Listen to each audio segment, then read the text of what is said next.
faire, c'est effectivement la distinction entre le plaisir et le bonheur. Puisque c'est comme ça que les choses ont peut-être commencé d'ailleurs philosophiquement. Le plaisir, c'est une expérience de ça. Quel est le point commun déjà entre plaisir, bonheur et joie? Ce sont trois expériences de satisfaction. Dans les trois cas, on est content, on est satisfait, mais pas de la même manière. Et donc, qu'est-ce qui les distingue? Voilà, le point commun, c'est la satisfaction. On recherche tous dans nos vies du plaisir, du bonheur ou de la joie. Voilà pourquoi on vit. Le plaisir, il y a une clé, c'est d'être présent. Soyez attentifs. Et à ce moment-là, vous allez découvrir que nos journées sont faites de multitudes de petits plaisirs, de menus plaisirs. Mais si vous les conscientisez, ça va devenir une satisfaction quotidienne permanente, à travers des toutes petites choses. Donc ça, c'est la première chose, c'est le plaisir. Le plaisir, il a quand même un inconvénient. Il en a deux. C'est que le plaisir ne dure pas. Donc une fois que vous avez eu du plaisir, vous avez bu, vous avez vu un rayon de soleil, etc. Après, c'est fini. Et puis la deuxième chose, c'est que le plaisir dépend des causes extérieures.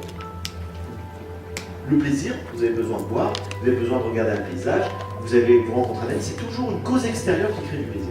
Alors les philosophes de l'Antiquité se sont posé la question, aussi bien en Grèce qu'en Chine qu'en Inde, ils se sont posé la même question. Comment faire durer le plaisir? C'est tout bête.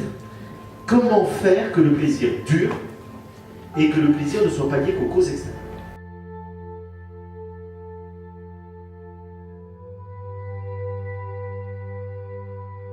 La joie, c'est entre le bonheur et le plaisir. La joie ressemble au plaisir parce que la joie a un caractère ponctuel. Très souvent, on a une joie. On a une joie liée à une cause extérieure, comme un plaisir. Sauf que c'est beaucoup plus intense que le plaisir. C'est beaucoup plus profond que le plaisir. Mais ça ressemble au plaisir parce que c'est lié effectivement très souvent à des causes extérieures, ça ne dure pas.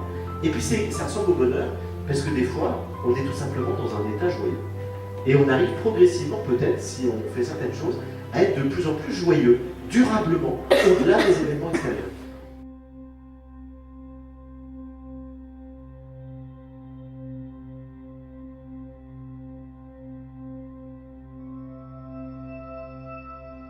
C'est l'accomplissement de la vie. Le plaisir, c'est la survie, la joie, c'est l'accomplissement de la vie. Chaque fois que la vie remporte une victoire, on est dans la joie.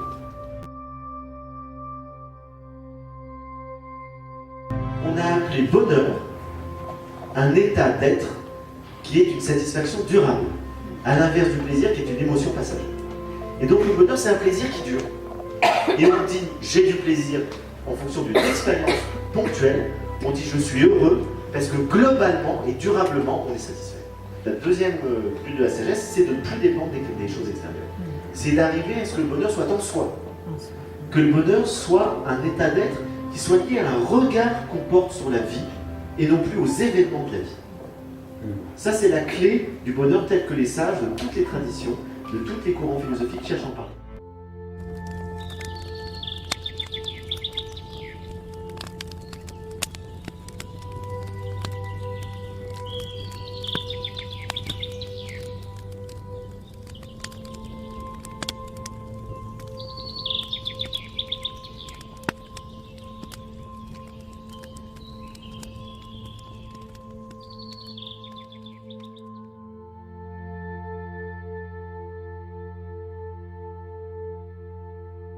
Il y a deux mots-clés pour le bonheur qui se ressemblent.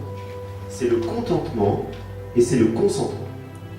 Alors je vais vous parler un tout petit peu de ces deux mots parce qu'ils sont essentiels. Le contentement, c'est voilà ce que j'ai dans ma vie. Et plutôt d'être malheureux parce qu'il y a autre chose que je voudrais que je n'ai pas, on est tous concernés. On a tous envie de quelque chose qu'on n'a pas. Et plutôt que d'être malheureux à cause de ça, je vais déjà me contenter de ce que j'ai au sens où je vais apprendre à savourer ce qui est là. C'est Saint-Augustin qui dit le bonheur, c'est de continuer à désirer ce qu'on possède déjà. Je trouve ça très puissant. Pas si facile que ça. Parce que mais ça veut dire, c'est très profond. Parce que ça veut dire, c'est pas se contenter malgré tout. C'est pas se contenter à contre-cœur. C'est de continuer à désirer. C'est-à-dire, au fond, que notre désir reste fixé sur ce qu'on a déjà. Plutôt que de toujours essayer d'orienter vers autre chose. Ça va totalement à contre-courant de l'idéologie dans laquelle on est aujourd'hui. La joie, la plus grande lutte, elle vient, ou le bonheur, la plénitude, la béatitude, ça vient du consentement à vivre. C'est-à-dire dire oui à la vie et nous